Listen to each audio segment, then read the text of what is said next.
प्रभु यीशु हमेशा शिष्यों को उपदेश देते थे।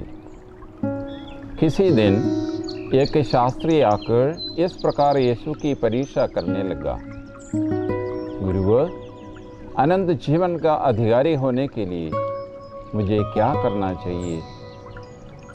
यीशु ने उसे कहा, संहिता में क्या लिखा है?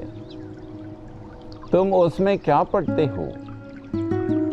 उसने उत्तर दिया, अपने प्रभु ईश्वर को अपने सारे हृदय, अपनी सारी आत्मा, अपनी सारी शक्ति और अपनी सारी बुद्धि से प्यार करो और अपने पड़ोसी को अपने समान प्यार करो। यीशु ने उसे कहा, तुमने ठीक उत्तर दिया, यही करो और तुम जीवन प्राप्त करोगे। इस पर उसने अपने प्रश्न की सार्थकता दिखलाने के लिए यीशु से कहा, लेकिन मेरा पड़ोसी कौन है? यीशु ने उसे उत्तर दिया, एक मनुष्य यरूशलेम से यरीको जा रहा था और वह डाकुओं के हाथों में पड़ गया। उन्होंने उसे लूट लिया, घायल किया और अधमरा छोड़कर चले गए। संयोग से एक याजक उसी राह से जा रहा था और उसे देखकर कतरा कर चला गया। इसी प्रकार एक लेवी वहां आया और उसे देखकर वो भी कतरा कर चला गया। इसके बाद एक समारी यात्री वहां आ गया और उसे देखकर उसको तरस हो गया। वह उसके पास गया और उसने उसके घावों पर तेल और अंगूरी डालकर पट्टी बांध दी। तब वह उसे अपनी ही सवारी पर बैठाकर एक सराय ले गया और उसने उसकी सेवा शुश्रूषा की। दूसरे दिन उसने 2 दीनार निकालकर मालिक को दिए और उसे कहा, आप इसकी सेवा शुश्रूषा करें। यदि कुछ और खर्च हो जाए तो मैं लौटते समय आपको चुका दूंगा। तुम्हारी राय में उन तीनों में से कौन डाकुओं के हाथों में पड़े उस मनुष्य का पड़ोसी निकला? उसने उत्तर दिया, वही जिसने उस पर दया की। यीशु बोले, जाओ, तुम भी ऐसा ही करो।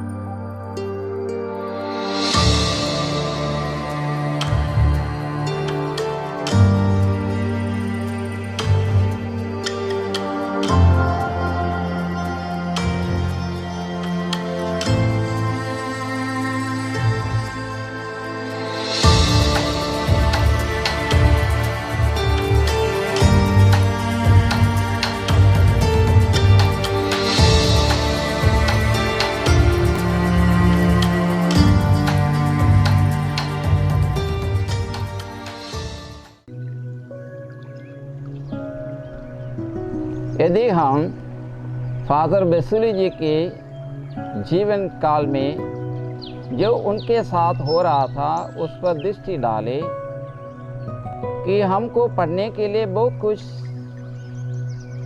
शिक्षा मिलते हैं।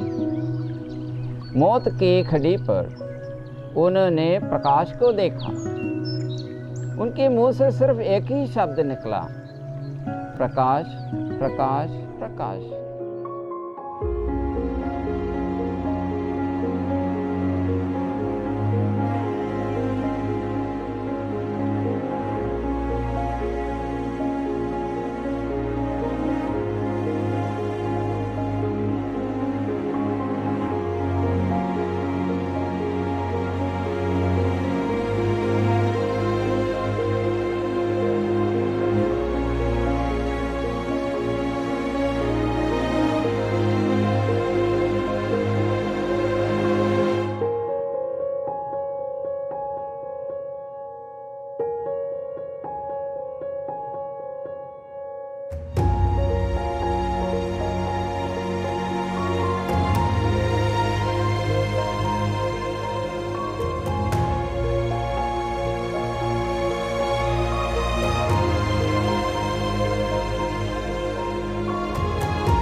अंधकार को मिटाने के लिए रोशनी बनकर प्रभु यीशु इस धरती पर आया।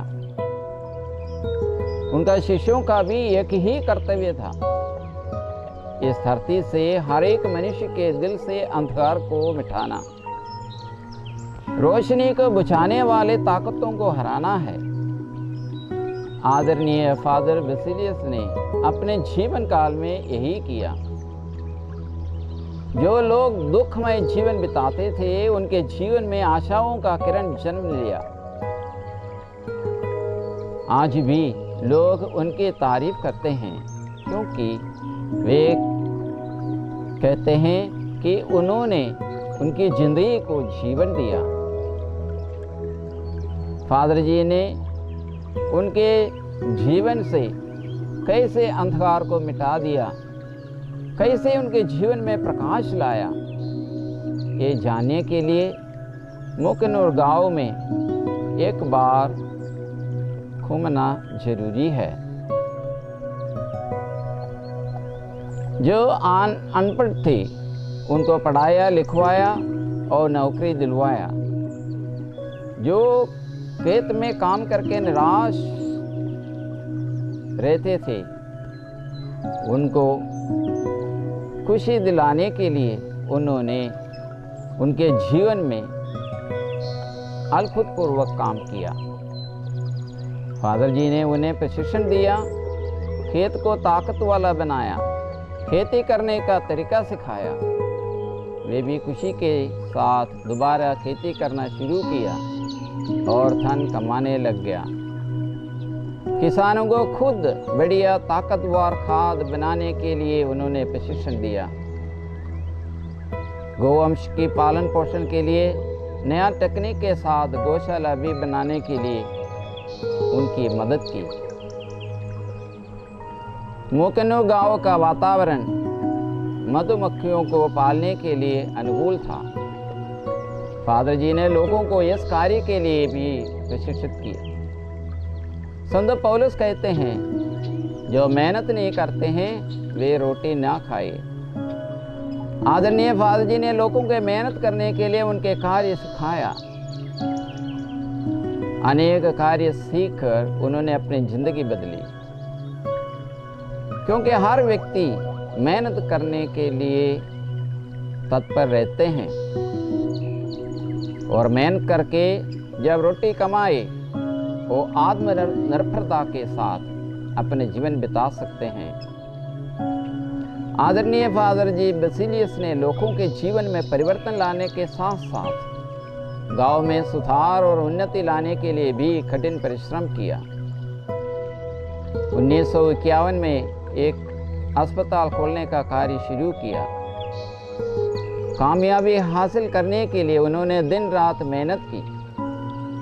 आखिर में वह सपना भी पूरा हुआ। आज वहाँ अस्पताल की जगह मेडिकल कॉलेज है। देखो परिश्रम से कहाँ तक पहुँच सकते हैं। एक ब्रांच डाकघर शुरू करने के लिए प्रयास किया और कई चिट्ठियाँ उन्होंने चेन्नई और दिल्ली के लिए लिख लिया।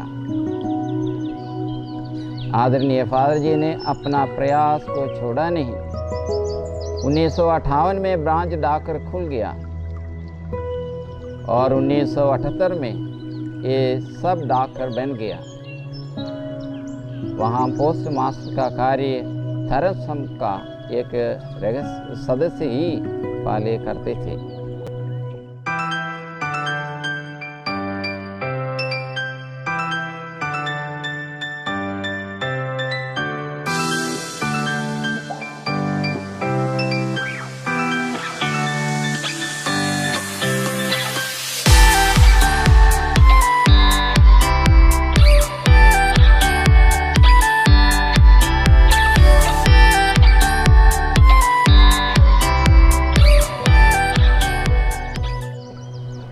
फादर जी ने स्कूल, ITA जैसे औद्योगिक प्रशिक्षण केंद्र भी खोल दिया।